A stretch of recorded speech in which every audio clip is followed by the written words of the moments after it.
So hello, welcome to another parent chat. Today, I'm very happy that we have Sarah Deverall from that is very lovely. She's one of our community members, and she's come forward. She's agreed to share her experience with her highly intuitive kids and as being a highly intuitive person. And Sarah, we're so fortunate to have is in England. So welcome, Sarah. Thank you for agreeing to share your story with us today. Hello, everyone, and thank you for having me along, Ellen. And it's just a pleasure to be able to have a safe environment to come along and chat to you and talk. It's been long awaited, so well done you for getting it going. Oh, great. And this is just parents helping parents. We're sharing our stories so that others can know that, see themselves in what we share and know that they're not alone. This is like we've mentioned on, in our chats and in the community and on the website, that this is something it's more common than what people think. So we'll just go right into our questions and have this wonderful conversation. So Sarah, tell us about your highly intuitive kids. How many do you have? The sex of your children? Just tell us about them. Okay, so I have 4 children, and 3 of them are boys and 1 of them is a girl. All of them have shown aspects of being intuitive and have shared various experiences, but my youngest one probably has shown and shared the most of his intuitive experiences. So, yeah. Wow. Okay. So that's great. So when did you first notice your children's abilities and when they were highly intuitive? It's a gradual process, really, and it's only looking back that you realize, goodness, they are. But probably one of the first inklings I had was when my youngest was busy playing, and he came downstairs and I said, what have you been doing? Because he was so quiet. And he just naturally replied, oh, I've been playing aeroplanes with Grandad in my bedroom. And of course, Grandad, he had never met, and Grandad has passed to the spirit world. And he actually worked at an airport. So the fact that he mentioned planes was actually very evidential that he was playing with his granddad.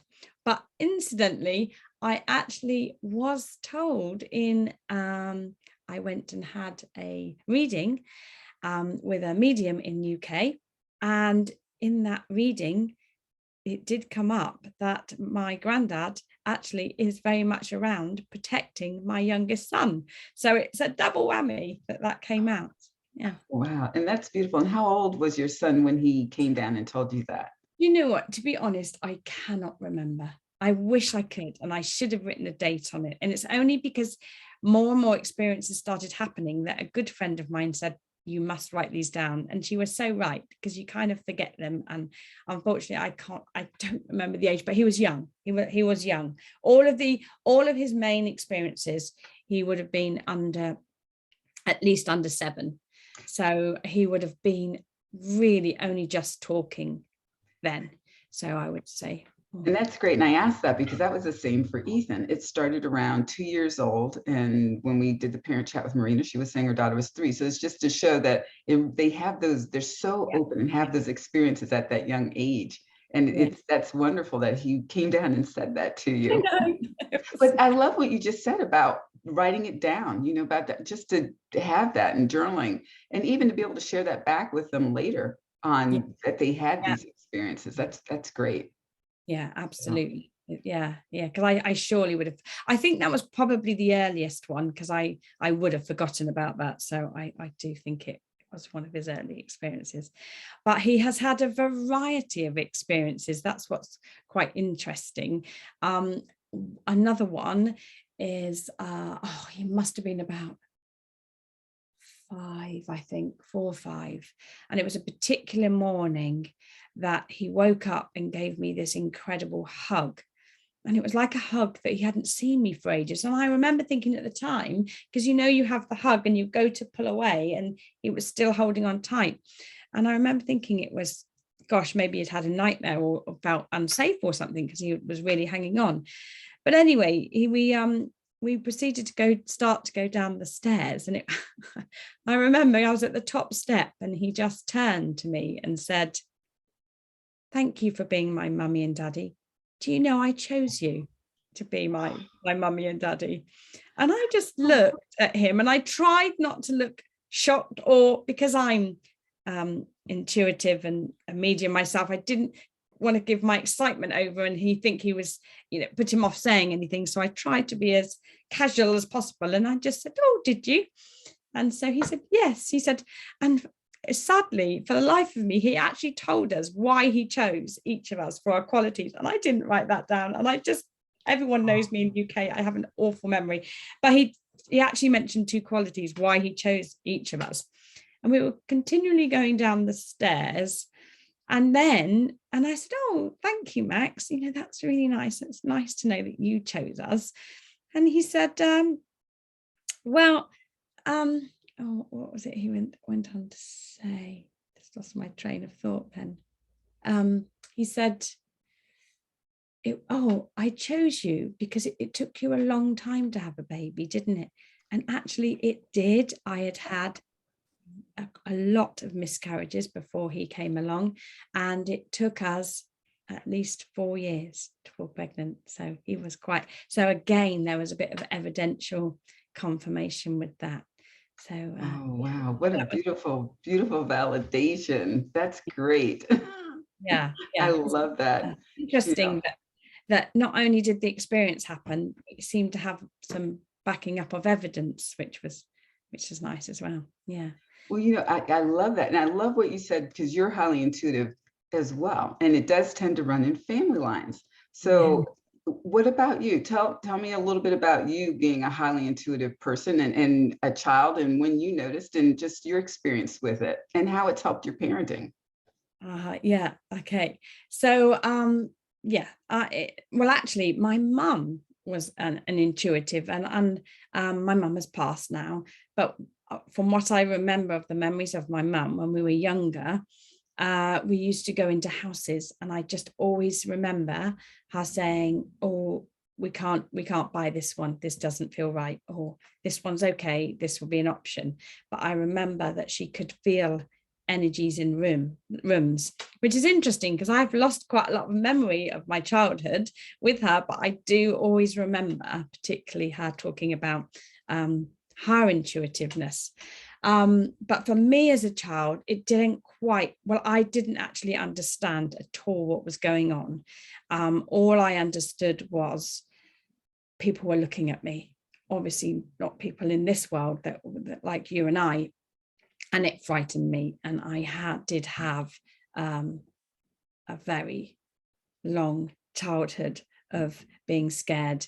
I never actually went upstairs in my bedroom on my own because the feelings in there just frightened me. I could never sleep with the light off, although it did get switched off when I was asleep, but I would wake up and go on and switch the light back on again. And actually one particular event happened. I must have taken a wrong turn from my bed to the light switch. And this is the power of what comes over you when you're in such a fearful mode. I missed the light switch because it was dark, and I must have gone to the side of my wardrobe. And actually, I woke my parents up because I had managed to shift my wardrobe forward and trying to squeeze behind the wardrobe to get to the light switch. So that just shows you the power of strength, because I could never do that when I, if I was awake. So quite interesting, really. But sadly, yeah, my childhood, I just spent it being frightened and worried of night times. So, and looking under the bed, and I remember trying to go to sleep this side, and then somebody was looking at me this side. I'd try to roll over and somebody would be looking at me this side.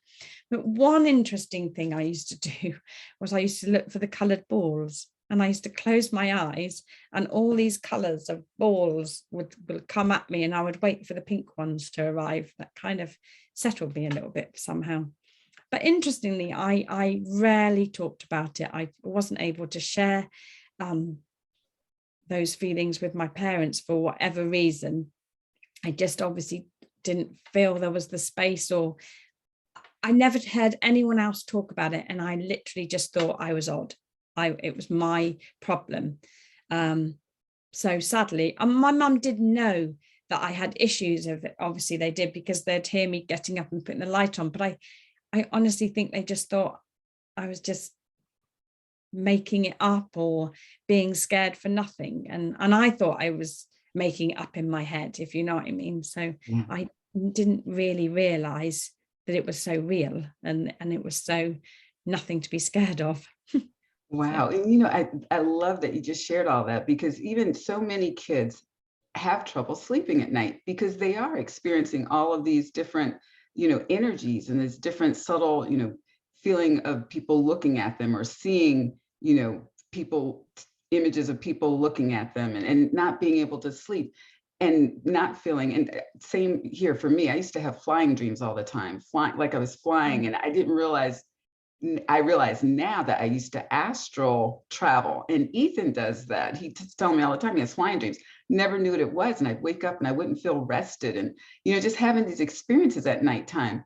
But it's in, like you said, a lot of times children don't share these experiences because they think they're weird, or they don't know how to explain them. And that's why I love what we're doing here, because the more we talk about it as parents and we share these stories and others can hear it, we can now recognize this in our kids to help them, at their young age, of realizing it's not weird, it's not strange, it's just something you're experiencing, and it's part of being highly intuitive, having this heightened sense of sensing the subtleties that others don't do, the sixth sense, that it's normal. So, and a lot of times the kids don't open up about it. So that was beautiful. Thank you for sharing that, Sarah. you're welcome. No, So when did you eventually be able to, did you ever feel like you were able to start talking about it with anyone? well, sadly, it was not until later on in my life, and it was probably the passing of my mum that that actually she passed, and I just had this overwhelming feeling that she hadn't gone.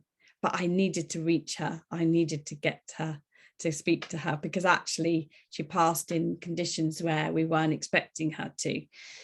So that started my own journey of mediumship off. And well, actually, it started my journey of finding a medium that could connect us, because I hadn't realized at that point that it was open to any of us to speak to our loved ones.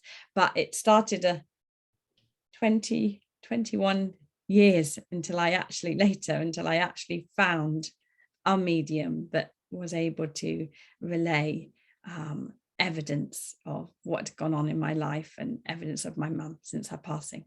And then I vowed to take that on and give people evidence of their loved ones as a thank you for finding this medium. So Oh, how beautiful is that? And just piggybacking off what you said there too, because that was the same for me. The passing of my mother really opened up my abilities, and knowing that I really did have them, and forced me on a journey to try to start understanding them. And so and I think that's what happened, is when you get disconnected from it, it's like you just kind of have to, it takes you years, and you find your way back of getting connected to it. So once again, this is how, talking about this now, we can hopefully keep our children connected to their intuitive abilities. So how has being highly intuitive helped you with your parenting? Has it helped you in any way with parenting your children? absolutely. In I have actually, I would look out to make sure that my children are feeling safe at nighttime, because that was top of the list for me, because it had so many years of being scared. One thing I wanted them to feel is safe. But actually, in their own ways, I had one that slept walked. And so we had to make sure the doors was closed. One that had night terrors, and actually had dreams of my mum, who we'd never met, a same recurring dream, but he seemed to be okay with that. And then my youngest one, frightened of being upstairs, frightened of going to sleep. So we did have problems at nighttime settling him off into sleep. Really, he wanted to barricade himself into the bed. And that kind of rung alarm bells in my head, together with some of the things I've mentioned, and other incidents that have come up with him. So it has very much helped me, as in understand what's going on with my youngest and making sure we create the space for him to feel safe when he talks about his feelings and what's going on. Yes, and that's great too.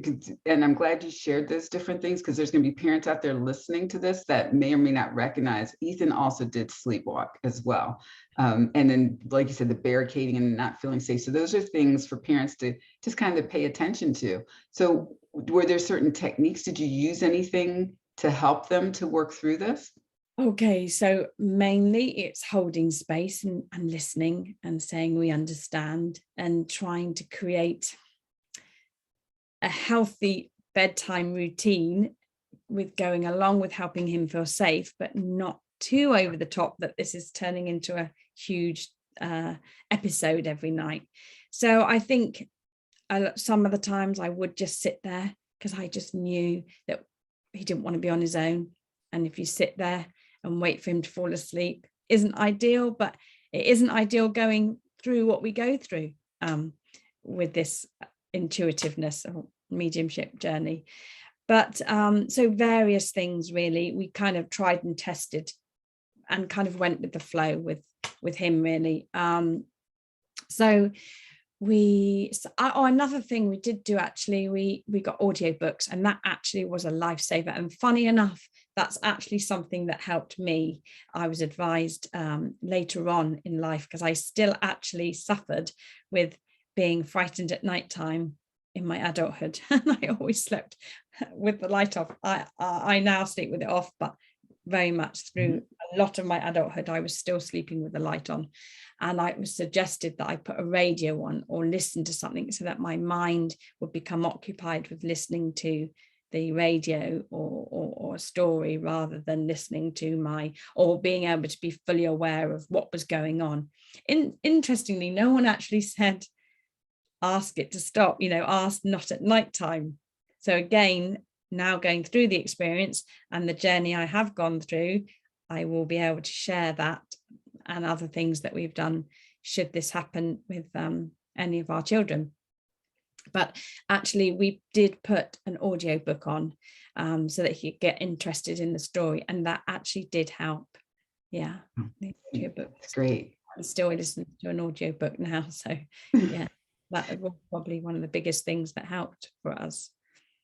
Wow, thanks for sharing that. And we will, in the future, we'll be having a Q&A session or informational session where we can talk more about, bringing you in all these things that you talked about, Sarah, because bedtime, nighttime, sleeping at night is a big issue that's come up. And it's, we'll have the parents come together where we can talk about that and answer questions and share more. So I love all the things that you just mentioned here. That's great. Yeah. So is there anything else, any other areas that you wanted to touch on that you've found that you've have been challenging for you, or that techniques or things that you found helpful for you that the parents may benefit from? Okay, so I don't necessarily know if this is connected, but it's worth mentioning, because anything's worth mentioning once everyone talks, and someone might say, they've had this the same. Our youngest also smells everything before he eats it, and I know that I have a heightened sense of smell, and I know that he has a heightened sense of smell, but before anything goes in his mouth, he always smells the food. But also, interestingly, he's not a good eater.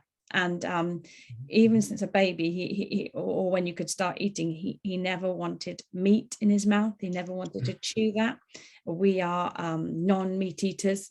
And so it's quite interesting that we weren't at the time when he was not having it when he was younger. We are now, but it's just interesting. Was that his body saying, not for me, I'm too sensitive to the energy of how this animal has been killed, or what? But he does also, which does run in the family as well, has a dairy intolerance, which again is that his body automatically saying, I don't want this dairy in me. So that's just something to touch on in case it happens with anyone else. Well, Sarah, that's beautiful, because the same thing for our son. That's why I love being able to have these chats and talk, because from the time Ethan was little, he would not eat meat. And he told us, Wow. and even today, he will not eat meat. He'll do more seafood, or he doesn't want anything at all, because he said, I don't want to hurt the animals, so I don't want to eat meat. He's like, because I don't like how they get hurt in order to have to eat them. And I was like, that's wise for a child. And so he doesn't eat meat. So that's great that you said that. And Yeah. even dairy, he's sensitive to dairy, milks, cheeses, Wow. all of that. So that they have that in common. And it is known that these children are sensitive. A lot of them have sensitivities to food sensitivities or certain allergies, because their bodies are, just the environmental toxins, pollutants, just things, they're much more sensitive systems. So that is great for sharing that. Yeah, very interesting.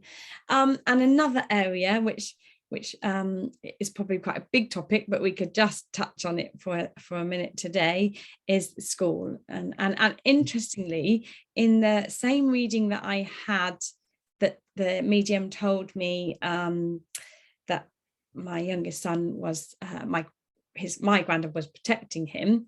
In that same reading, it was also given to me that he is a sensitive child, and we need to be careful at what school he's in. And I was told also that he has a lot of physical and mental energy that needs to be channeled in the right way. Otherwise, school can become boring and he'll become disinterested. So you really need to be key on sensitivity and what's going on at school. And lo and behold, we have had, sadly, problems at school with him being in the right environment that's right for him. So much so that we did actually move schools for him so that he would be, we're hoping now, in the right environment that meets his requirements. And that's quite a lot. I'm not saying he's not a naughty child, he's far from that, but he needs to be in an enriching, correct environment that also he's sensitive, so needs to be sensitive to him as well. So Yes. And you and I have talked about that, because we've gone through the same thing with our child. And people know, even from our story, if you've seen it on A&E or anything, that we had bullying issues with the school. And it is the environment. And we've had to move Ethan to a different school. But it's just funny, our paths are similar, because we did have, when he was going through this and all before he was going through this, I had also consulted with a psychic, because we were a medium, just trying to figure out what was going on. And they did say similar to what you said, Sarah, about him. The school environment is so important for Ethan, is going to be really important for him. And because he's sensitive, and because of how he needs to be supported, and having the right kind of a supportive environment was going to be the key to him doing well in school. And so that is something that parents really need to focus in on too. And one thing I will refer people, we have information over on the website about learning styles and the school environment. And take a look at the information about the educator support. Read everything in there, because even for the other professionals, the more information you have, the more you'll know, are armed with things for when you're supporting your child at school, and understand some of the experiences that they're going through even at school. Because I'll just mention really quickly, even for Ethan, at times he has to set boundaries, and we've been working with him on that. But he's been in school and has seen images of people in the classroom. So it's kind of hard to pay attention to class when you're experiencing an intuitive episode or overload in the classroom. And sometimes, because that may be, if you're paying attention to that, you're not paying attention to class. And then it may appear that they're distracted, and teachers are wondering what's going on, and they're not paying attention in class. And you start getting these comments. But it's like, because they are experiencing intuitive overload in the classroom, and trying to get educators and people to understand that is part of this process too. And what we're going to be working toward, just as parents, educating yourselves and being able to talk to the teachers about this, the school system, and then having resources to support you. And that's part of where you have information on the website.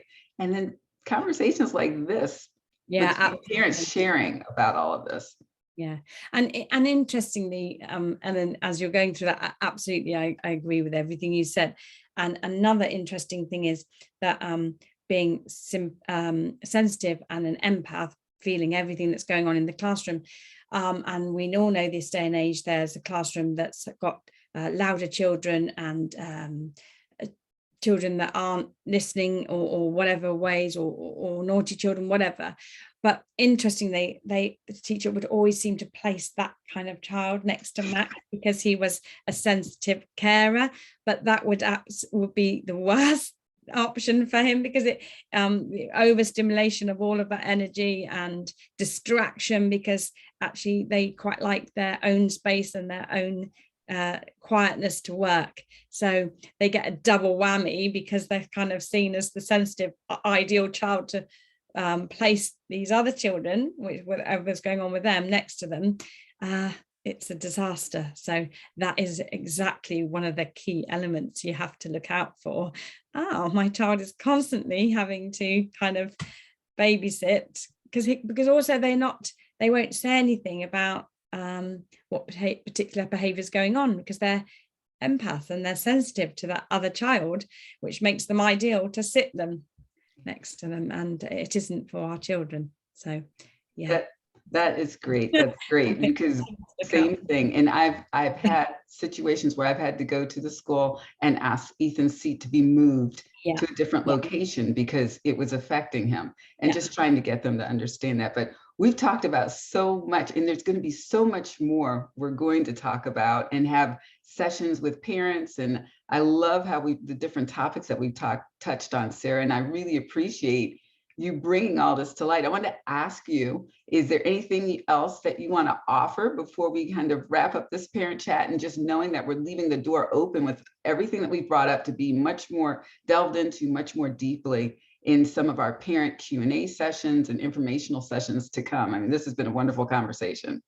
Yeah, absolutely. I just I can't thank you enough, Ellen, for getting the website going and these conversations going, because it's only through us talking about what's going on with our children that it will raise awareness into the world. And I know that every parent I know that's got a sensitive or an empathic child or intuitive child just wants the environment around them to be safe, so that they can thrive with their ability rather than shrink and be outcasted. So to have this format, to be able to speak up and to get together and speak with other parents, is just amazing. So well done.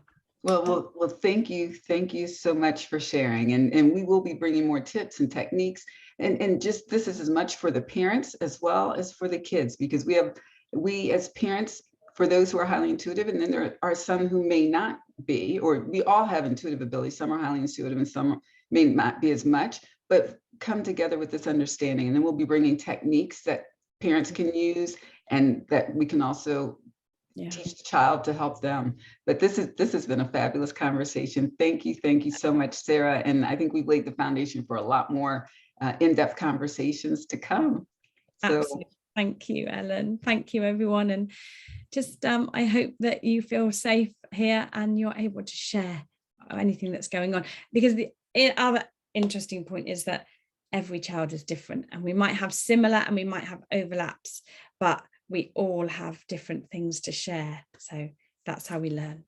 That's right. And the other point that I want to leave everybody with is, and it's beautiful, Sarah's in England, and this is everywhere. Children everywhere are affected by this. And so we want to just put the information out so that parents everywhere can hear this and help them. Yeah. So absolutely. Thank you, Sarah. We'll be hearing more from you too. We'll be talking again. Thank you, Ellen. Bye. Bye, everyone.